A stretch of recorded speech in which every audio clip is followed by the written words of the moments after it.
Mayong udto kaninyong tanan. Tama ba? Yun ang Bisaya ng taga-Tarlac. Pero alam niyo, pag-ikot ko lang ako kanina, lalo sa helicopter, lalo yung nakikita natin dito, no? Wala tayong makitang halos buong structure. Okay. So yung nag-consulta tayo kay Governor Mariaon, at ang binigay sa akin yung listahan ng mga pangangailangan nyo dito, no? Yung kanina parating ko, yung kuryente nakita ko, baksak yung ating mga linya ng kuryente. Talagang nakadikit sa lupa eh. Okay. So kausap natin yung secretary natin ng energy, tinatanong natin kailan maibabalik ang kuryente nyo, kuryente muna. Ang tinataya po nila, no, yung projection, sorry, no, medyo matatagalan, December 23 may kakabit na kayo ulit.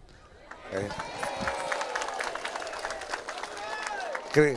Baka kung tutulungan natin sila, baka mapabilis pa. Meaning, wag nating guluhin masyado yung nagkukumpone nito. Di ba?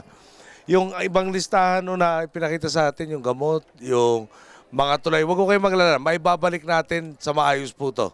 Okay? Pero, parang pinag-uusapan lang namin kanina, kukonsulta rin ko sa inyo, kung nakita ho nyo dito, talagang wala natira eh.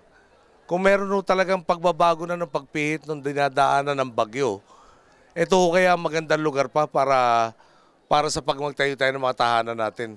Kasi parang kung dyan lang ho, no, may hill, may bundok, pumasok dito yung hangin na malakas, baka may mga ibang lugar na may proteksyon man lang tayong konti kung malakas talaga sobra yung hangin na papasok.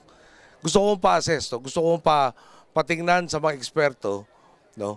Paano ba natin maiiwasan maulit yung ganitong trahedya? Okay. Sa ngayon po, nabasa asikasuhin yung pagkain, yung tubig, yung gamot, yung nag-uumpisa na pong hinanap lahat ng mga nasira infrastruktura para maibalik sa lalo madaling panahon, kuryente dahil napaka-importante ng komunikasyon, no? Pero talaga sadya ko dito makita nangyari, maintindihan ko ano nangyari, malaman mag-umpisa yung proseso para hindi na maulit ito nangyaring to. Pero yung pinaka-importante rin mahanap natin yung mga nawawala pa. Okay. Yung peligroso sa oras, mas maaga natin mahanap sila, mas malaki chance mahanap nating nasa maayos na kondisyon. Mas matagal, mas problema po yun.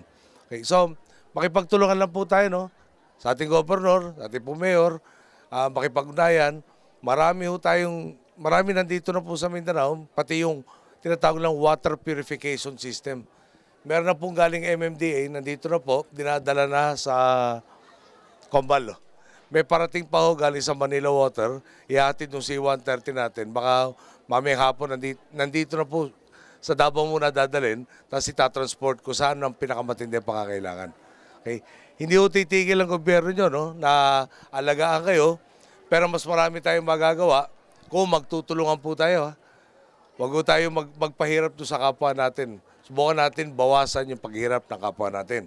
Lalo na po yung mga tumutulong sa inyo, sana tulungan po natin sila mapamadali yung tulong na dala-dala nila yung makaabot sa kinaukulan. Ayo. So, hindi ako masyado magtatagal ngayon. Mas importante maumpisahan na yung planning. No? Tingnan muna natin yung nagawa na. Gusto ko masagot ka lahat ng tanong at yung tulong ka, paano maiwasan at magkaroon na ng report ano ba nagawa ng bawat yung ahensya ng gobyerno. Diba? So, mag-iingat po tayo. No? Siyempre, exposed tayo sa elements, di ba? Wala akong bubong.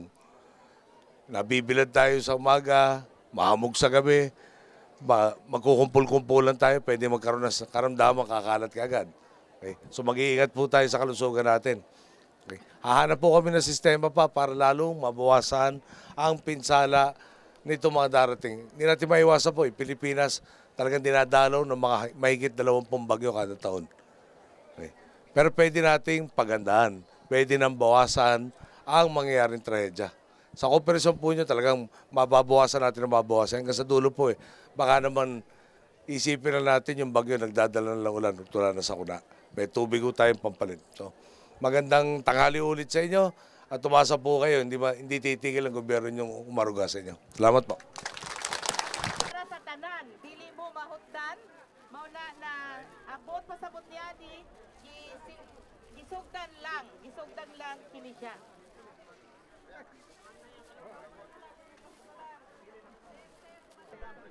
Adunay 10,000 nga financial assistance gikan sa atong presidente sa DSWD.